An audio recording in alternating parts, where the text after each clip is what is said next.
Enquanto o Supremo demora para julgar a suspeição de Moro, as acusações contra Lula vão sendo desmascaradas uma atrás da outra. No dia 19 de novembro, a 12ª Vara Federal Criminal do Distrito Federal rejeitou a denúncia de que o ex-presidente fazia parte de uma organização criminosa. A mesma acusação já havia sido rechaçada em decisão de dezembro de 2019, quando o juiz considerou que as acusações do Ministério Público Federal contra Lula, Dilma Rousseff, Guido Mantega, Gleisi Hoffmann e João Vacari Neto, entre outros, eram uma, abre aspas, tentativa de criminalizar a atividade política, fecha aspas. Os advogados de Lula destacaram que a rejeição da denúncia comprova a prática de lawfare. Eles citaram outras vitórias ocorridas na justiça, todas fora da chamada Lava Jato de Curitiba. Lula já foi absolvido da acusação de obstrução de justiça, de invadir o triplex do Guarujá, de negociar uma mesada para o irmão Frei Chico a ser paga pela Odebrecht e de tentar favorecer a mesma construtora junto ao BNDES em contratos de obras em Angola no valor de 30 milhões de reais. O Supremo Tribunal Federal mandou mais uma vez que a Lava Jato de Curitiba entregue todo o conteúdo do acordo de leniência da construtora Odebrecht à defesa de Lula. O Ministério Público Federal e a 13ª Vara da Justiça Federal vinham se negando a cumprir a ordem, colocando obstáculos ao acesso à documentação. O ministro Ricardo Lewandowski emitiu nova ordem com duras críticas ao comportamento da Lava Jato de Curitiba. Abre aspas. Ora, se os pedidos feitos consubstanciam procrastinações, seguramente, na visão de determinados integrantes do MPF, melhor seria extinguir de uma vez por todas o direito de defesa. Fecha aspas, escreveu o ministro. Na mesma decisão, Lewandowski também determina que a Corregedoria do MPF informe sobre a existência de registros das cooperações com autoridades e instituições estrangeiras, como o Departamento de Justiça dos Estados Unidos, por exemplo. São tantas mentiras e tantas acusações políticas contra Lula. É preciso dar um basta definitivo nessa injustiça. Anula STF. Bolsonaro segue implantando seu projeto genocida. O resultado é o caos. Na saúde, na infraestrutura, no bolso do povo. Bolsonaro e seu ministro da Saúde, um militar especialista em logística, deixaram encalhar quase 7 milhões de testes para a Covid-19, cuja validade vence entre dezembro e janeiro de 2021. Enquanto isso, o SUS só distribuiu 5 milhões de testes desde o início da pandemia, que já matou mais de 170 mil pessoas no Brasil. O teste tem custo avaliado entre R$ 290 e R$ 400 em laboratórios particulares, ou seja, o prejuízo está na casa dos 290 milhões com testes não usados. Isso acontece no momento em que o número de casos e mortes voltou a subir.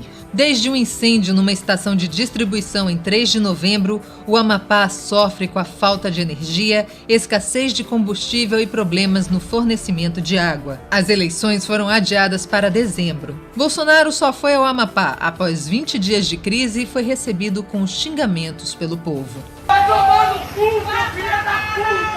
Serviço estratégico de atendimento à população, que é energia elétrica, né, está sob o comando do capital privado, ter menos custo para lucrar mais, né? Só que nessa lógica, mais de 700 mil pessoas ficaram 22 dias numa condição desumana. Sem saúde, sem energia, sem água e pagando cada vez mais para comer.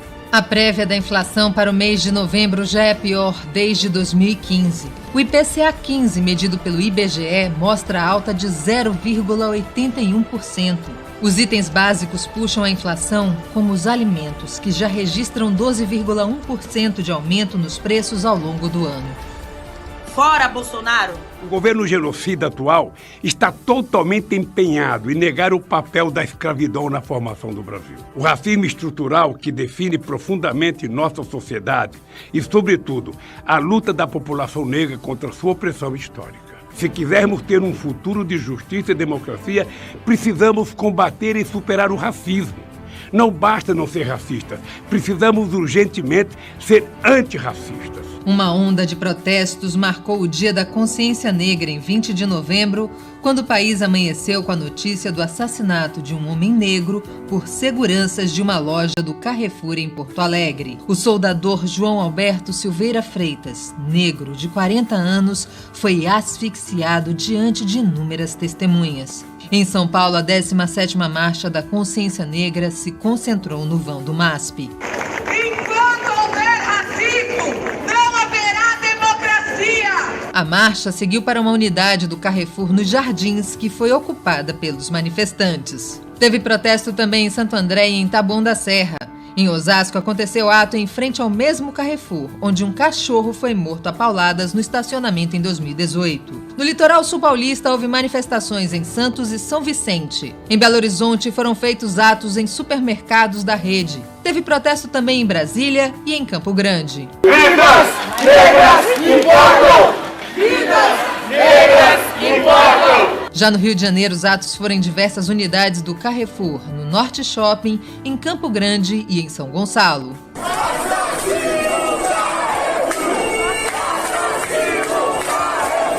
Manifestantes protestaram também em Vila Velha, na Grande Vitória. Em Salvador, o ato foi em frente a uma loja do Atacadão que pertence à rede Carrefour.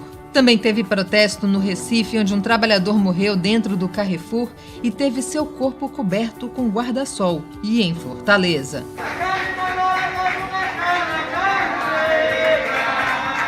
Manifestações pedindo justiça por João Alberto. Parem de nos matar e vidas negras importam aconteceram em Curitiba, Londrina, Santa Maria e em diversas unidades do Carrefour em Porto Alegre. Um dos pontos fundamentais desse racismo é a violência e o extermínio do povo negro no Brasil.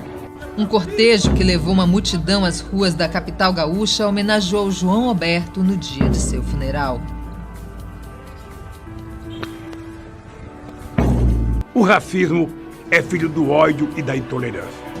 É também filho do medo ao diferente e do desejo de manter antigos privilégios. Ele vem de um mundo atrasado, triste e sombrio. O racismo hoje para nós é latente, é visível, é real e precisa ser debatido por todos, né? Inclusive pela comunidade branca.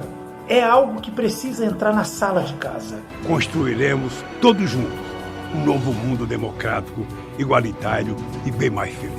Um mundo sem racismo e ódio. Este é o mundo necessário para que todos sejam livres, para que todos sejamos humanos.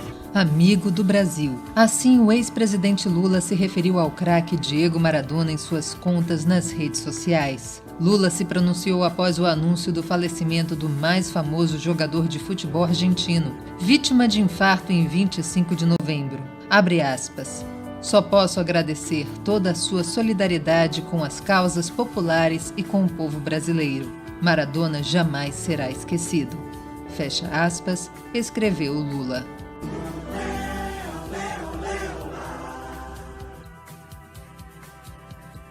Deixa o homem viver, ser o que tem que ser. Deixa Lula livre, porque Lula vive.